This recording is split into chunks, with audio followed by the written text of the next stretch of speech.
తిరిగి దేశానికి మనం కాంట్రిబ్యూట్ చేస్తాన దాంట్లో 4.83% వర్సెస్ 4.47% చంద్రబాబు నాయుడు రెజ్యూమ్. అంటే ఎవరి హయాంలో గ్రోత్ ఉంది, ఎవరి హయాంలో అభివృద్ధి ఉంది, ఎవరి హయాంలో క్యాపిటల్ క్రియేషన్ జరిగింది, ఎవరి హయాంలో సంక్షేమము అభివృద్ధి రెండు కూడా బ్రహ్మాండంగా ఉరుకులు పరుగులు వేస్తూ పరిగెత్తింది. ఇంకొకటి చూద్దామా? ఇంకోటి అంటాడు జగన్ ట్యాక్స్లు ఎక్కువ వేస్తూ ఉన్నాడు, ఇక్కడేమో జగన్ ఏమో ఒక పక్క ఇస్తాడు, మరో పక్క ట్యాక్సులతో బాధేస్తాడు అని చెప్పి ఇంకొకటి మాట కూడా మన మీద మాట్లాడతారు. అది చూద్దామా? పోనీ tax burden as a percentage of GSDP. Chandrababu Naidu హయాంలో tax burden as a percentage of GSDP చూస్తే 6.57% అయితే జగన్ హయాంలో అది 6.35%. మరి ఎవరి హయాంలో ఎవరు ట్యాక్సులతో బాధారయ్యా?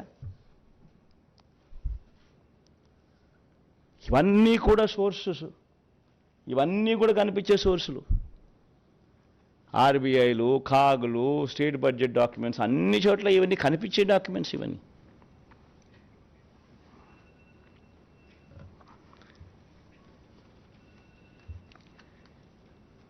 అంటే ఇవన్నీ కూడా ఎందుకు చెప్తా ఉన్నాను అనంటే, అబద్ధానికి వీళ్ళంతా కూడా రెక్కలు కట్టి వీళ్ళంతా ఏ మాదిరిగా దాన్ని మోసం చేయడానికి అడుగులు ముందుకు వేస్తూ ఉన్నారు. ఇది ధర్మమేనా అని ప్రతి ఒక్కరూ కూడా ఆలోచన చేయాలి కాబట్టి చేస్తూ ఉన్నా.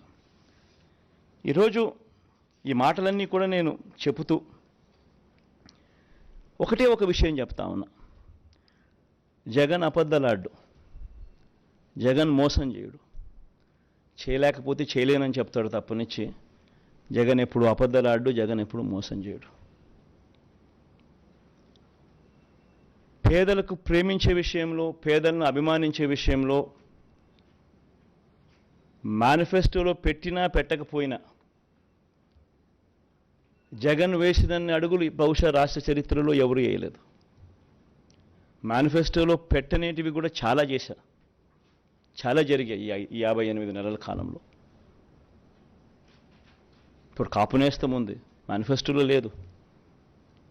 పిల్లలకు ట్యాబ్స్ ఉన్నాయి, మేనిఫెస్టోలో లేదు. ఈబీసీ నేస్తం ఉంది, మేనిఫెస్టోలో లేదు. ఇటువంటివి అనేకం. ఆరోగ్యశ్రీ 25 లక్షలకు పెంచడం మేనిఫెస్టోలో లేదు. పిల్లలకు విద్యా కానుక మేనిఫెస్టోలో లేదు. పిల్లలకు గోరుముద్ద మేనిఫెస్టోలో లేదు.